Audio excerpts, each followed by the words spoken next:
Hey guys, Matt here. Welcome to Learn to Discern. Many people have taught that the words in Matthew chapter 10, heal the sick, raise the dead, cleanse the lepers, are commands that still apply to all believers today. I want to show, however, that while we still believe that God does tremendous works today, these are not commands that are meant for all believers in the here and now.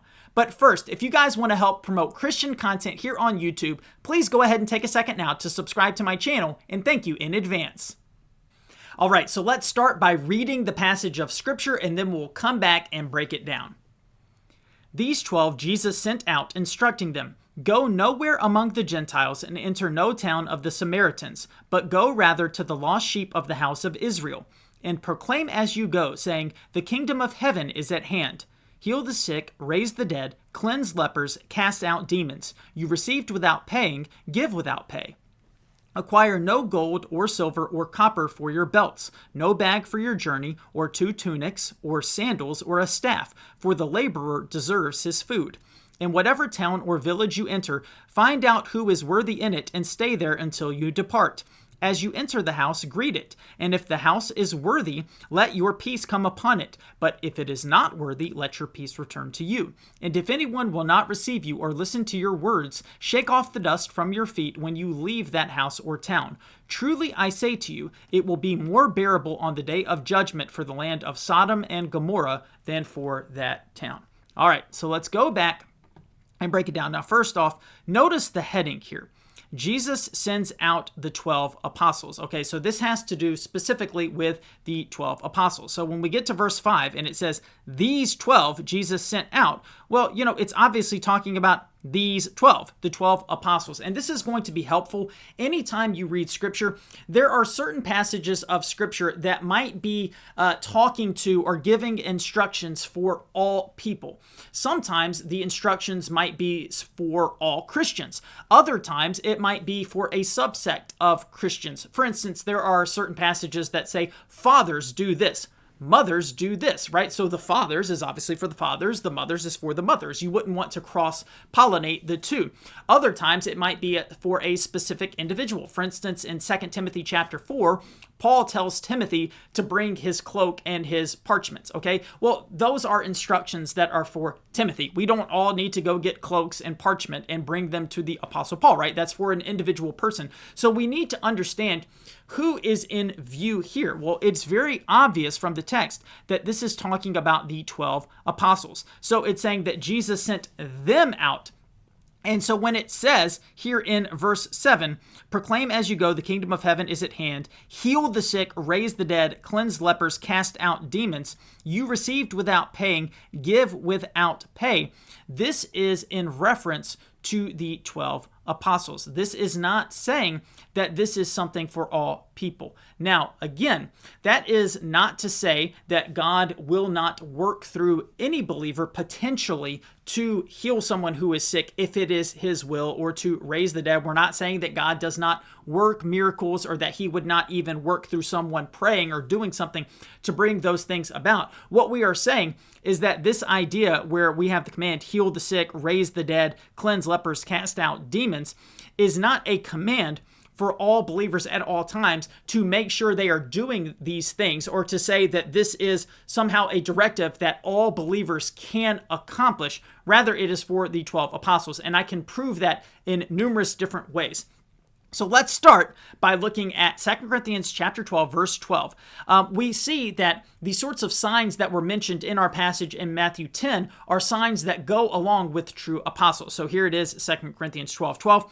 The signs of a true apostle were performed among you with utmost patience, with signs and wonders and mighty works. So signs, wonders, mighty works are the signs of a true apostle. True apostles would be the ones who are performing those mighty works. But could all people do these sorts of mighty works? Heal the sick, raise the dead, cleanse lepers, cast out demons. Let's just put those all into the category, let's just say, of miracles. Can all believers work miracles? Now, you might say yes. And again, regardless of where you stand on spiritual gifts, we are going to see that this is not something that all believers are able to do, although of course God is able to do whatever he wants. So if we go to 1 Corinthians chapter 12, verse 29, the Apostle Paul is asking these questions. Are all apostles, are all prophets, are all teachers, now pay attention, do all work miracles? Now, if we look at that in the original Greek, which we're going to look at here, this is 1 Corinthians 12, here are all workers of miracles. In the Greek, me pas dunamis, okay, me pas dunamis. If we look at the word me, okay, we see that the definition of the word me is no. And we can even see here, when it is inserted into a question, it is implying a negative answer. So, do all work miracles? Well, because the word may is in there, it means the answer to that question is no.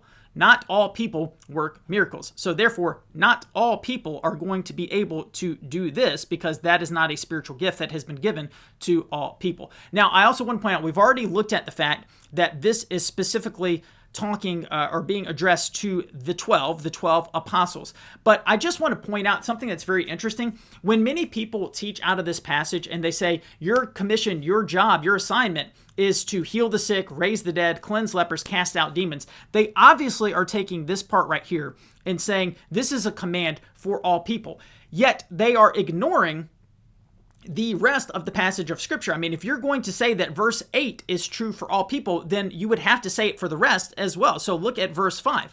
Go nowhere among the Gentiles and enter no town of the Samaritans, but rather go to the lost sheep of the house of Israel. So if you're going to say that verse 8 applies, then you also have to say that as you do that, you can't go among the Gentiles. You have to simply go to the people of Israel. And also, you have to go without gold, silver, copper, that's money. You have to, no bag for your journey, no extra food, right? You have to just find a house. Like all of these other instructions would be for you as well. Well, these instructions clearly are, people are not going to teach that these are for you today, and that is correct because these instructions were given specifically to the 12 apostles. So I hope that you will see, while yes, we affirm the fact that God does miracles today and he can work through people to bring about that end, this passage in Matthew chapter 10 is not a passage that should be applied specifically to all people when it was specifically addressing the 12 apostles. Okay, guys, I hope this gives you a better understanding of that passage of Scripture. If you would like to get sound biblical teaching out to more people here on the internet, please make sure you take a second to subscribe. Also, if you would like to support my ministry financially, you can do so by checking out my profiles on Patreon or Ko-fi. I will put links to them down below in the description. You can give a one-time gift or sign up for monthly recurring donations. Thanks so much for watching, and until next time, God bless.